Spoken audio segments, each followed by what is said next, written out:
Bayer Leverkusen win the Bundesliga with 5 games to spare. A ridiculous achievement, considering this will deny Bayern Munich from 12 consecutive Bundesliga titles. But how and why has this happened? Is it because Leverkusen have had a great season? Or is it because Bayern Munich have had a bad season? Or is it because of something else? Well, that's what we aim to take a look at today. Well, first of all, we need to set the scene. Bayern Munich are universally known as one of the best footballing teams in the world. 33-time German champions, 20-time DFB Pokal winners, and 6 times champions of Europe, winning the European Cup or the Champions League. They were, of course, defending champions of the Bundesliga. Last season, they finished on 71 points, level with Borussia Dortmund, but with their far superior goal difference, clinched the title. Now, let's shift our attention over to Bayer Leverkusen. Well, before this season, they'd won the DFB Pokal once in the 1992-93 season, and also the UEFA Cup in the 1987-88 season. However, they were runners-up in the Champions League in the 2001-02 season, runners-up in the DFB Pokal 3 times in 2002, 2009 and 2020, and finished second in the league in 1997, 1999, 2000, 2002 and 2011. And because of that, earning the nickname Neverkusen. Of course, because they'd never won the Bundesliga previously, and they seemed to like finishing second or being runners-up.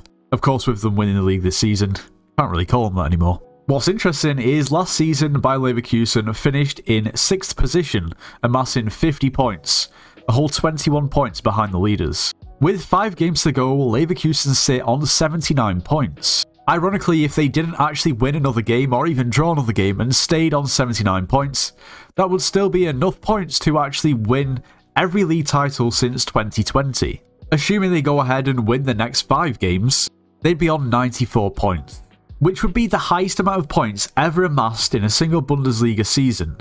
The next best would have been Bayern Munich on 91 points in the 2012-13 season. Not to mention that Bayer Leverkusen aren't just unbeaten in the league, they're unbeaten in every single competition they've played in this season so far. But going back to the start of the video, we still need to answer the question, how and why have Bayer Leverkusen been so good, and why does it seem that Bayern Munich are having a bad season? Before we get into the nitty-gritty, I would appreciate it if you would consider subscribing to the channel. If you've watched this far, you must be intrigued at the minimum. So I want to take a look at what has changed between this season and last season at both clubs. Let's start off with transfers. Signings for Bayern Munich going into this season. Well, first of all, of course, we had Harry Kane from Tottenham for 95 million euros. Min Jae Kim from Napoli for 50 million euros. Sacha Boey from Galatasaray for 30 million euros. Daniel Peretz from Tel Aviv for 5 million euros. Brian Zaragoza from Granada on a loan. Eric Dyer from Tottenham on a loan. They picked up Konrad Laimer from Leipzig on a free transfer. And also Rafael Guerreiro on a free transfer from Borussia Dortmund. And let's see who left. Well, first of all, we have Lucas Hernandez to Paris Saint-Germain for 45 million euros. Ryan Gravenberch to Liverpool for 40 million euros. Benjamin Pavard to Inter Milan for 30 million euros. Sadio Mane to Al Nassr for 30 million euros. Marcel Sabitzer to Borussia Dortmund for 19 million euros. Jan Sommer to Inter Milan for 6.75 million euros. They also let a lot of players go on free transfers, and to be honest, they probably weren't getting in the team anyway. Not only players changed around at Bayern Munich, also the manager. Of course, the manager of Bayern Munich at the moment is Thomas Tuchel, and he replaced Nagelsmann in March 2023. It's not like Tuchel is just any random manager. He's previously managed Borussia Dortmund, Paris Saint-Germain and Chelsea. Well, how about injuries? Were they unlucky this season? Well, this season alone, they suffered substantial injuries to Manuel Neuer, Matthias de Ligt, Daniel Peretz, Tarek Bokman, Alphonso Davies, Rafael Guerreiro, Joshua Kimmich, Sacha Boey, Bouna Sarr, Leon Goretzka, Konrad Laimer, Kingsley Coman, Leroy Sané and Serge Gnabry. Meaning that a lot of the new signings that they signed hoping to make an impact have rarely even been fit. Well, let's take a look at Harry Kane. Okay, Harry Kane was the star signing in the summer. He's not been injured. Surely, if they're not top of the league, maybe he's a bit subpar. Absolutely not. He's scored 32 goals and 9 assists in 29 games in the Bundesliga. That's more than a goal a game. That is an insanely good record. And in the Champions League, he's had 7 goals and 3 assists in 9 games. In the Champions League, that is also a ridiculous record. That means in 39 appearances this season, he did also play in the DFL Super Cup. He has 39 goals and 12 assists, so clearly the problem does not lie with the striker. Anyway, let's move on. Let's take a look at Bayer Leverkusen. As for transfers, they did bring a few people in. We have Nathan Teller for €23 million from Southampton, Victor Boniface for just over €20 million from Union SG, Granit Xhaka for €15 million from Arsenal, Jonas Hoffmann for €10 million from Mönchengladbach, Arthur for €7 million from America MG. They also picked up Alejandro Grimaldo on a free transfer from Benfica. Let's take a look at the players that they let go. Moussa Diaby for €55 million to Aston Villa, Mitchell Bakker for €9.5 million to Atalanta, Kerem Demirbay for €3.7 million to Galatasaray, and Nadim Amiri for €1 million to Mainz. They also lost other players like Callum Hudson-Odoi, whose loan ended from Chelsea, Karim Bellarabi, who's been at Leverkusen for as long as I can remember, who currently doesn't have a club, and realistically many more fringe players. As for the manager situation, well, Xabi Alonso has actually been in charge of Leverkusen since October 2022, which is a good few months more than Tuchel at Bayern Munich. And in terms of massively impactful injuries for Leverkusen this season, Victor Boniface was out for a pretty good amount of time, and so was Patrick Schick. They also sustained substantial injuries to Arthur and Timothy Fosu-Mensah, but realistically that is pretty much it. And from comparing the differences from these two teams, it almost seems like Bayern Munich are in transition.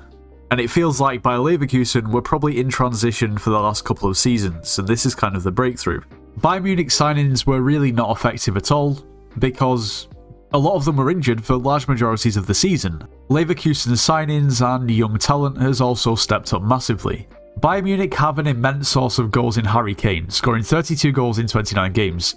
That is pretty damn ridiculous, but if Harry Kane isn't firing in a certain game, then sure, Jamal Musiala has 10 goals this season and Leroy Sané has 8. But when you look at Leverkusen, goals are coming from all over the pitch. Florian Wirtz with 11 goals, Victor Boniface with 11 goals too, Alejandro Grimaldo at left back scoring 9 goals, Jeremy Frimpong with 8 goals too.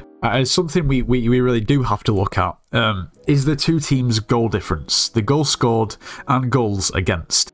Bayern Munich have scored more goals. They've scored 82 goals this season, whereas Leverkusen have only scored 74 up to now. However, Munich have conceded 36, whereas Leverkusen have only conceded 19.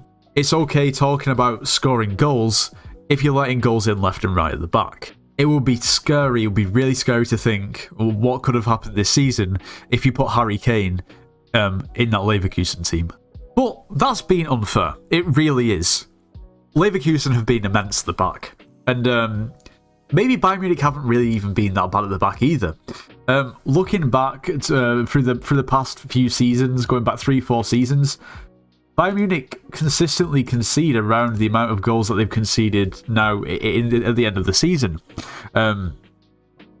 So Leverkusen really have been immense. And I think that is what I've got to stress. This season is not really Bayern Munich being particularly bad. If you compare this season to the previous seasons, they're on track to being around about the point where they are pretty much every season when they win the league. Leverkusen have just been that good. And when I say that good, I don't mean like Man City where they go and score 5, 6, 7 goals against teams that are bottom of the league. Leverkusen don't regularly do that. They'll grind out 1-0 wins. They'll grind out 2-1 wins. A lot of the games this season, they've been behind. They've been losing up until the 80th, 90th minute, where they'll turn it around in ridiculous fashion.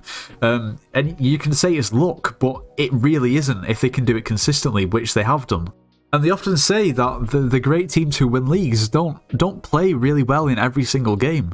It's not about how well you've played, it's about the result. I think if there's one thing that you can take away from this video, the reason why the Bundesliga table looks like it does at the moment is not because Bayern Munich being particularly bad, even though they have had some pretty bad results. It's not different to any other season. I mean, for God's sake, when I'm recording this video, they've got a quarter-final in the Champions League, the second leg where they'll be going back to the Allianz with a draw, looking like they're probably favourites to go through. I mean, who would bet against Bayern Munich at home in the Champions League? And while it seems like all doom and gloom, I think once they get those new signings firing, next season the table might look different. Having said that, I think this is the start of something ridiculously good for Leverkusen, as long as they can keep hold of the really, really good players. I mentioned before that Bayern Munich realistically are in transition, and Leverkusen have probably had a season and a half to 2 seasons of the transition that Bayern Munich are currently in. Xabi Alonso, with what he's done with the players, and I guess the budget is just really, really, really good. It is crazy. He's done something that hasn't been done since Jurgen Klopp was at Borussia Dortmund, and that's basically knocking Bayern Munich off the perch. And that will just about bring today's video to an end. If you did enjoy this video, then maybe you should check out my previous video where we took a look at the history of football in North Korea. Or maybe even this video where we discuss if the Bundesliga 2 could potentially be one of the best leagues in the world. Anyway, this video did take quite a while to make, so if you enjoyed the video, make sure to subscribe to the channel, leave a like, and I'll see you in the next one.